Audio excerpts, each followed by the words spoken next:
ನಮಸ್ಕಾರ ಗೆಳೆಯರೆ. ಬಿಡದಿ ಭೂಸ್ವಾಧೀನ ವಿರುದ್ಧದ ಹೋರಾಟಕ್ಕೆ ಮಾಜಿ ಪ್ರಧಾನಿ ದೇವೇಗೌಡರು ರಂಗಪ್ರವೇಶ ಮಾಡುವುದರ ಮೂಲಕವಾಗಿ ಒಂದು ರೀತಿಯಲ್ಲಿ ಜಟಾಪಟಿಯ ವಾತಾವರಣ ಸೃಷ್ಟಿಯಾಗಿದೆ.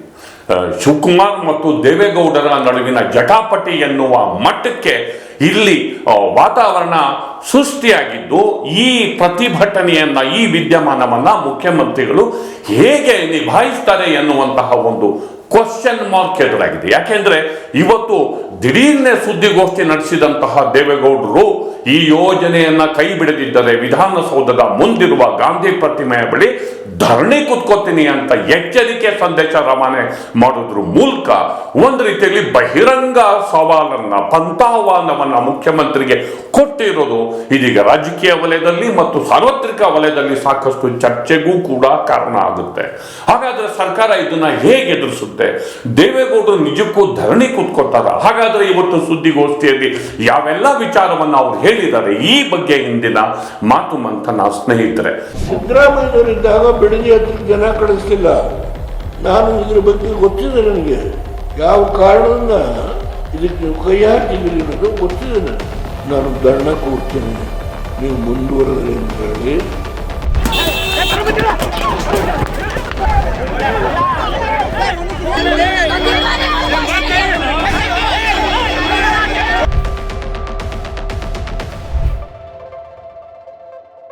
ಗೆಳೆಯರೆ, ಬಿಡದಿ ಭೂಸ್ವಾಧೀನ ವಿವಾದ ಇದೀಗ ದೊಡ್ಡ ಮಟ್ಟದಲ್ಲಿ ಬೆಳೆಯುವ ಸೂಚನೆ ಕಾಣ್ತಾ ಇದೆ. ರೈತರ ಪ್ರತಿಭಟನೆಯ ಮಧ್ಯೆಯೂ ನಿನ್ನೆ ಅಧಿಕಾರಿಗಳ ತಂಡ ಭೂಸ್ವಾಧೀನದ ಬಗ್ಗೆ ಅಲ್ಲಿಗೆ ತೆರಳಿ ಸರ್ವೆ ಮಾಡೋದಕ್ಕೆ ನಡೆಸಿದಂತಹ ಪ್ರಯತ್ನ ಇದೀಗ ವಿವಾದದ ಕಿಚ್ಚು, ರೈತರ ರೊಚ್ಚಿಗೆ ಕಾರಣ ಆಗಿದೆ. ರೈತ ಮಹಿಳೆಯರು ಅಧಿಕಾರಿಗಳಿಗೆ ಅಡ್ಡಗಟ್ಟಿದ್ರು, ಕಸ್ಪರ್ಕೆ ಸೇವೆಯನ್ನ ಮಾಡಿದ್ರು, ವಾಹನದ ಮೇಲೆ ಕಲ್ಲು ತೂರಾಟವನ್ನು ಕೂಡ ಮಾಡಿದ್ರು. ಅದೆಲ್ಲರಿಗೂ ಕೂಡ ಗೊತ್ತಿರೋದು. ಇವತ್ತು ಆ ಪ್ರತಿಭಟನೆ ಮಾಡಿದ ರೈತರ ಮೇಲೆ ಸರ್ಕಾರ ಮೊಕದ್ದಮೆಯನ್ನ ದಾಖಲು ಮಾಡಿದೆ. ಅಲ್ಲಿ ಸರ್ಕಾರಿ ಅಧಿಕಾರಿಗಳಿಗೆ ಅಡ್ಡಿಪಡಿಸಿದ್ದು ಸೇರಿದಂತೆ ಕಾನೂನು ಸುವ್ಯವಸ್ಥೆಗೆ ಧಕ್ಕೆ ತಂದು ಅನ್ನುವಂತಹ ಆರೋಪವನ್ನ ರೈತರ ಮೇಲೆ ಮಾಡಲಾಗಿದೆ. ಇದು ರೈತರನ್ನ ಇನ್ನಷ್ಟು ಕೆರಳಿಸಿದೆ. ಈ ಎಲ್ಲ ವಿವಾದದ ಬೆನ್ನಲ್ಲೇ ಮಾಜಿ ಪ್ರಧಾನಿ ದೇವೇಗೌಡರ ರಂಗ ಪ್ರವೇಶ ಆಗಿದೆ. ಈವರೆಗೆ ಅವರು ಬಂದಿರಲಿಲ್ಲ, ವಿದ್ಯಮಾನಗಳನ್ನು ಗಮನಿಸ್ತಿದ್ರು. ಆದರೆ ಇವತ್ತು ತಮ್ಮ ಪಕ್ಷದ ಕಚೇರಿಯಲ್ಲಿ ಸುದ್ದಿಗೋಷ್ಠಿ ನಡೆಸಿ ಸರ್ಕಾರದ ವಿರುದ್ಧ ಗುಡುಗಿದ್ರು.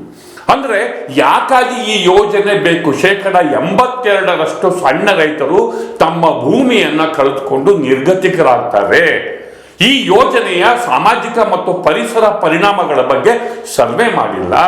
ಶಿವರಾಮ್ ಕಾರಂತ ಮತ್ತಿತರೆ ಬಡಾವಣೆಗಳಲ್ಲಿ ಸಾವಿರಾರು ನಿವೇಶನಗಳು ಖಾಲಿ ಇವೆ. ಈ ಹಿಂದೆ ಬೆಂಗಳೂರು ಸುತ್ತಮುತ್ತ ಅಕ್ವೈರ್ ಮಾಡಿದಂತಹ ಜಾಗ ಖಾಲಿ ಇದೆ. ಅದೆಲ್ಲ ಖಾಲಿ ಇಟ್ಕೊಂಡು ಈಗ ಬಿಡದಿ ಜಮೀನಿಗೆ ಏಕೆ, ಫಲವತ್ತು ಜಮೀನಿಗೆ ಕೈ ಹಾಕ್ತೀರಾ? ಈ ಯೋಜನೆಯನ್ನ ಕೈ ಬಿಡಿ, ಈ ಪ್ರಶ್ನೆಯನ್ನು ಅವರು ಎತ್ತಿದ್ದಾರೆ. ಜೊತೆಗೆ ಸರ್ಕಾರ 8.1 ಲಕ್ಷ ಕೋಟಿ ಸಾಲದ ಹೊರೆಯನ್ನ ಗ್ಯಾರಂಟಿ ಯೋಜನೆಗಳ ಕಾರಣಕ್ಕೆ ಹೊರತಾ ಇದೆ. ಇಂಥ ಸಂದರ್ಭದಲ್ಲಿ ಬಹುಕೋಟಿ ಈ ಯೋಜನೆಯನ್ನ ನೀವು ಕೈಗೆತ್ಕೊಂಡು ಇನ್ನಷ್ಟು ಸಾಲದ ಶೂಲಕ್ಕೆ, ಇನ್ನಷ್ಟು ಒತ್ತಡಕ್ಕೆ ಯಾಕೆ ಸಿಲುಕ್ತೀರಾ ಎನ್ನುವ ಪ್ರಮುಖ ಪ್ರಶ್ನೆಯನ್ನ ಮುಖ್ಯಮಂತ್ರಿಗೆ ಕೇಳಿದ್ದಾರೆ. ಮತ್ತು ಮುಖ್ಯಮಂತ್ರಿಗೆ ಬರೆದಿರುವ 11 ಪುಟಗಳ ಪತ್ರವನ್ನ ಸುದ್ದಿಗೋಷ್ಠಿನಲ್ಲಿ ರಿಲೀಸ್ ಮಾಡಿದ್ರು. ಇವೆಲ್ಲಕ್ಕಿಂತ ಹೆಚ್ಚಾಗಿ ವಿವಾದದ ಕಿಡಿ ಹಾಡಿಸಿದ್ರು. ಇಲ್ಲಿ ಮುಖ್ಯಮಂತ್ರಿ ಆಗಬೇಕಾದ್ರೆ ಶಿವಕುಮಾರ್ ಅವರು ಹೈಕಮಾಂಡ್ ಜೊತೆ ಮಾಡಿಕೊಂಡ ಕಮಿಟ್ಮೆಂಟ್, ಅದೇನು ಕಮಿಟ್ಮೆಂಟು ಅಥವಾ ಹೈಕಮಾಂಡ್ ಸಮಾಧಾನ ಪಡಿಸೋದಕ್ಕೆ ಈ ಯೋಜನೆಯನ್ನ ಜಾರಿಗೆ ತರೋದಕ್ಕೆ ಹೋಗ್ತಿದ್ದಾರೆ ಅಂತ ಹೇಳಿದ್ರು. ಹಾಗಾದ್ರೆ ಆ ಕಮಿಟ್ಮೆಂಟ್ ಏನು ಅನ್ನೋದನ್ನ ಅವರು ಬಿಡಿಸಿ ಹೇಳಲಿಲ್ಲ. ಬನ್ನಿ ಅವರ ಒಂದು ಪ್ರತಿಕ್ರಿಯೆ ನೋಡೋಣ ಬನ್ನಿ. ಸಿದ್ದರಾಮಯ್ಯನವರಿದ್ದಾಗ ಬಿಡದಿ ಹತ್ರಕ್ಕೆ ಜನ ಕಳಿಸ್ತಿಲ್ಲ.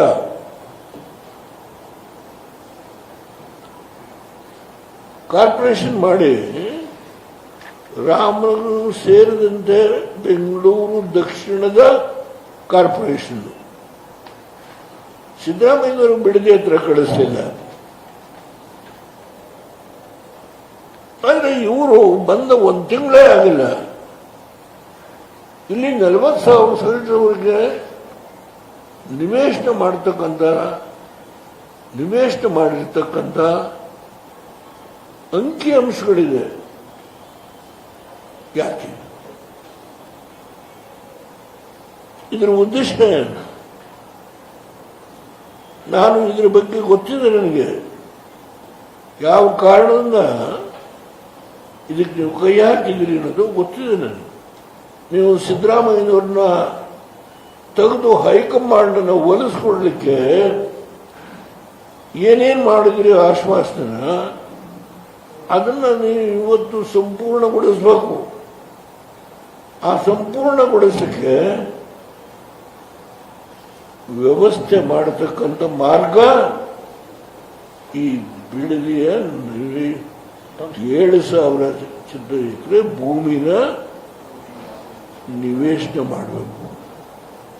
ಇದು ಇಷ್ಟಕ್ಕೆ ನಿಂತಿದ್ರೆ ಆಯ್ತು, ಅವರು ಅಸಮಾಧಾನ ವ್ಯಕ್ತಪಡಿಸ್ತಿದ್ದಾರೆ, ಬೇಸರ ವ್ಯಕ್ತಪಡಿಸಿದ್ದಾರೆ, ಅಥವಾ ಒಂದು ಪೊಲಿಟಿಕಲ್ ಸ್ಟೇಟ್ಮೆಂಟ್ ಮಾಡಿದ್ದಾರೆ ಅಂತ ಹೇಳ್ಬೋದಿತ್ತು. ಮುಂದುವರೆದು ಅವ್ರು ಹೇಳ್ತಾರೆ, ಈ ಯೋಜನೆಯನ್ನ ಕೈಬಿಡಿ ಶಿವಕುಮಾರ್ ಅವರೇ, ನನ್ನ ಪತ್ರದ ಬಳಿಕವೂ ನನ್ನ ಮನವಿಯ ಬಳಿಕವೂ ಈ ಯೋಜನೆಯನ್ನ ಕೈಗೆತ್ಕೊಂಡ್ರೆ ರೈತರ ಪರವಾಗಿ ಬೀದಿಗಿಳಿತೇನೆ, ವಿಧಾನಸೌಧದ ಮುಂದಿರುವ ಗಾಂಧಿ ಪ್ರತಿಮೆ ಬಳಿ ಧರಣಿ ಕುತ್ಕೋತೀನಿ ಅಂತ ಹೇಳೋದ್ರ ಮೂಲಕ ಸರ್ಕಾರದ ವಿರುದ್ಧ ಈ ವಯಸ್ಸಲ್ಲಿ ನೇರ ಸಂಘರ್ಷವನ್ನ ಘೋಷಣೆ ಮಾಡಿದ್ದಾರೆ. ಬನ್ನಿ ಆ ಪ್ರತಿಕ್ರಿಯೆ ಕೂಡ ನೋಡ್ಕೊಂಡ್ಬರೋಣ.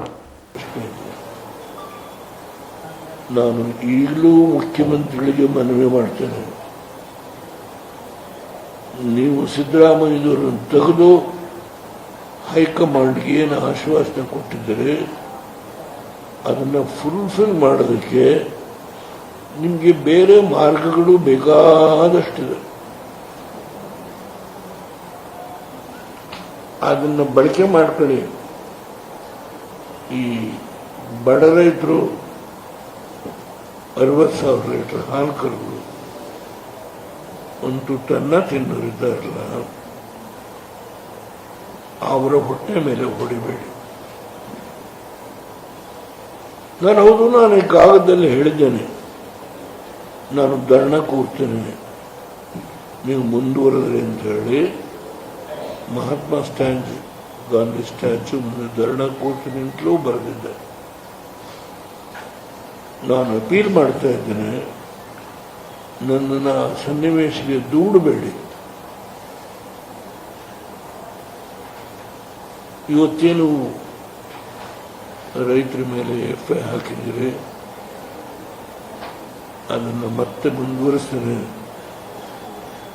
ಆ ಒಂದು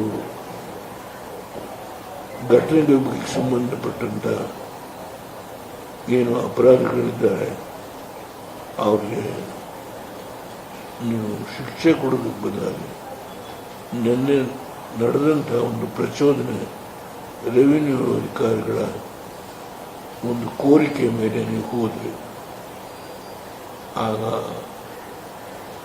ಈ ಘಟನೆ ನಡೆದರೂ ನಾನಿಲ್ಲ ಅಂತ ಹೇಳಿದೆ. ದೇವೇಗೌಡರ ಈ ಹೇಳಿಕೆ ಕಾಂಗ್ರೆಸ್ ಅನ್ನ ಮುಜುಗರಕ್ಕೆ ಮತ್ತು ಬಿಕ್ಕಟ್ಟಿಗೆ ಸಿಲುಕಿಸೋದಂತೂ ನಿಜ. ಜೊತೆಗೆ ಬಿಡದಿ ಟೌನ್ಶಿಪ್ ಭೂಸ್ವಾಧೀನ ಪ್ರಕರಣದ ಮೇಲೆ ಈ ಧರಣಿ ಒತ್ತಡ ಹೇರುವುದು ಅಷ್ಟೇ ನಿಜ. ಜೊತೆಗೆ ರಾಜ್ಯದ ವಿವಿಧೆಡೆ ಬೇರೆ ಬೇರೆ ಜಿಲ್ಲೆಗಳಲ್ಲಿ ಸರ್ಕಾರ ಭೂಸ್ವಾಧೀನ ಪ್ರಕರಣಗಳನ್ನ ಪೆಂಡಿಂಗ್ ಇಟ್ಕೊಂಡಿದೆ. ಬಿಜಾಪುರ, ರಾಯಚೂರು, ದಾವಣಗೆರೆ ಇಲ್ಲೆಲ್ಲ ರೈತರ ಭೂಮಿಯನ್ನ ಸ್ವಾಧೀನಕ್ಕೆ ಪಡೆದು ಟೌನ್ಶಿಪ್ ನ ಡೆವಲಪ್ ಮಾಡೋದಕ್ಕೆ, ಇಂಡಸ್ಟ್ರಿಯಲ್ ಏರಿಯಾ ಡೆವಲಪ್ ಮಾಡೋದಕ್ಕೆ ಪ್ರಯತ್ನ ಪಡ್ತಿದೆ. ಆ ಎಲ್ಲ ರೈತರಿಗೂ ಕೂಡ ಈ ಪ್ರಕರಣ ಸ್ಫೂರ್ತಿ ತುಂಬುತ್ತೆ. ಅಲ್ಲಿಯೂ ಕೂಡ ರೈತರು ಈ ನಮ್ಮ ಭೂಮಿಯನ್ನ ಕೊಡೋದಿಲ್ಲ ಅಂತ ಪಟ್ಟು ಹಿಡಿತಾರೆ. ಅಂದರೆ ದೇವೇಗೌಡರ ಈ ಧರಣಿ ರಾಜ್ಯಾದ್ಯಂತ ಕಿಚ್ಚು ಹೊತ್ತಿಸುವ ಸಾಧ್ಯತೆ ಹೆಚ್ಚಿದೆ.